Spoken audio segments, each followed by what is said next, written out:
जरिया बाजार पर लेते हैं। सिद्धार्थ खेमका हमारे साथ एमओएसएल से हैं, उनसे समझते हैं कि वो इस वक्त बाजार पर क्या रीडिंग रख रहे हैं। गुड आफ्टरनून सिद्धार्थ, स्वागत है आपका। बाजार में एक व्यू ये तो समझ आ ही रहा था पिछले हफ्ते से, जब हम एक शॉर्ट कवरिंग का बाउट देख रहे थे तो ये तो क्लियर दिख रहा था कि वो सारे स्टॉक्स जो ग्रोथ स्टॉक्स थे, जो हाई इन्फ्लेशन के चलते, इंटरेस्ट रेट के हाई सिनेरियो के चलते इफेक्टेड हुए थे, वहां पर फिर से एक रिन्यूड इंटरेस्ट दिखने को मिला। आज भले बजाज फाइनेंस से काउंटर्स नीचे हो, लेकिन पिछले हफ्ते आप बजाज फाइनेंस से काउंटर्स को देखें, जितने भी हाई ग्रोथ स्टॉक्स हैं उन सभी स्टॉक्स में एक फिर से रिन्यूड इंटरेस्ट तो दिखाई दे रहा है। अभी क्या व्यू बन रहा है बाजार पर? जी प्रियंका, वेरी गुड आफ्टरनून, शुक्रिया अपने शो में बुलाने के लिए। अगर आप देखें मार्केट का ओवरऑल व्यू तो डेफिनेटली ये जो पिछले कुछ महीनों से जो ग्लोबल एक एनवायरनमेंट पे बहुत ज्यादा फोकस था, अब इस हफ्ते से फिर हमारे जो तिमाही नतीजों पे इन्वेस्टर्स का फोकस आ जाएगा। जो टीसीएस और इन्फोसिस के बड़े नतीजे आएंगे, उसके बाद एचडीएफसी बैंक का नतीजा आएगा। पिछले हफ्ते हमने देखा जो बड़े कंपनीज ने अपना बिजनेस अपडेट दिया, उसके ऊपर काफी रिएक्शन था। तो जो फाइनेंशियल्स हैं, बैंक्स, एनबीएफसीज, उन्होंने अपना बिजनेस अपडेट दिया, काफी स्ट्रॉन्ग अपडेट था, जिसको लेकर उन स्टॉक्स में भी काफी फोकस आया। आरबीआई ने एक सरप्राइज जो पॉज ले लिया, उसके वजह से भी फाइनेंशियल्स और इंटरेस्ट रेट सेंसिटिव्स पे काफी फोकस था। तो ओवरऑल अगर आप देखें तो ये जो शॉर्ट कवरिंग जो एफआईएस का था, ये सारी न्यूज फ्लोज जो आपको बिजनेस अपडेट्स थे, इन सारे में निफ्टी में एक अच्छी मार्केट में एक अच्छी बढ़त एक बहुत ही कम समय में दे दी है। अगर ओवरऑल रिजल्ट्स की बात करें तो हमारा तो अनुमान है कि ये क्वार्टर जो है जो नॉर्मलाइज्ड अर्निंग्स ग्रोथ होगा। टॉप लाइन में डेफिनेटली एक ग्रोथ स्लो डाउन है।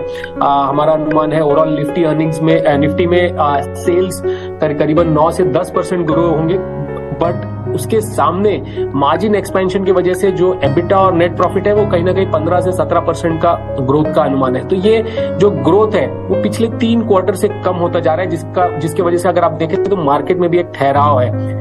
इस ग्रोथ को मेजरली 2 सेक्टर्स ड्राइव करने वाले हैं। उसमें से बैंकिंग फाइनेंशियल्स जो है वो सबसे पहला है। 70% जो इंक्रीमेंटल ग्रोथ है वो इन्हीं स्पेस से आएगा, और जो दूसरा स्पेस है वो है ऑटो अनदर 20% जो है कंट्रीब्यूशन। सो आपका 90% जो अर्निंग्स ग्रोथ है ये 2 सेक्टर कंट्रीब्यूट करेंगे, और यहीं आपको अच्छे नंबर्स जो तिमाही नतीजे देखने को मिलेंगे।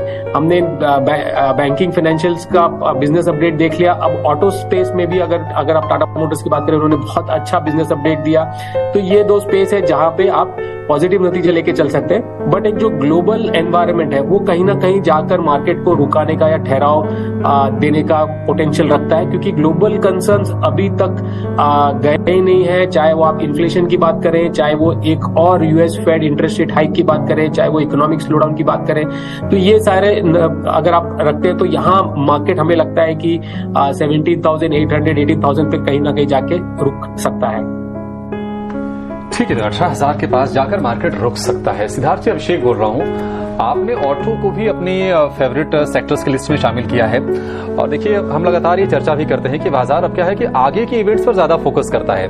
तो ये जो नंबर्स आएंगे ये तो मार्च तक के आ जाएंगे, लेकिन आज जिस तरह से स्काईमेट का अनुमान आया है कि सामान्य से कम बारिश होगी, हम देख रहे हैं कि ऑटो में अगर हम 2 खेमों को देखें, अगर हम 2 व्हीलर को अलग कर लें, 4 व्हीलर को अलग कर लें, तो 4 व्हीलर की तस्वीर तो कहीं ना कहीं ठीक ठाक है, वहां से डिमांड भी आ रही है, चीजें भी सुधर रही हैं। लेकिन 2 व्हीलर जिनकी डिमांड कहीं ना कहीं रूरल सेल्स से ड्राइव होती है, रूरल इकोनॉमी से काफी इंपैक्टेड होते हैं, आपको लगता है कि मॉनसून थोड़ा सा और स्पॉइल स्पोर्ट करेगा, थोड़ा सा माहौल बिगाड़ने का काम करेगा इनके लिए?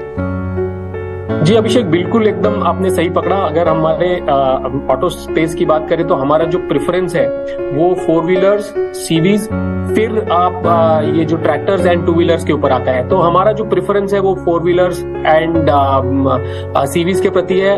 हमने देखा बजट में भी गवर्नमेंट का capex focus pending infrastructure side पे बहुत था, तो हमें लगता है कि सीवी साइड में जो रिकवरी है वो इस साल देखने को मिलेगी। पैसेंजर व्हीकल्स में अच्छा ग्रोथ है। जो हमने एक रिसेंटली अपना एक रिपोर्ट निकाला था जिसमें हमने देखा कि पिछले जो 3-4 सालों से जो ओवरऑल ऑटो क्षेत्र को जो प्रॉब्लम्स आ रहे थे वो कहीं ना कहीं कुछ ना कुछ एक एक करके वो प्रॉब्लम्स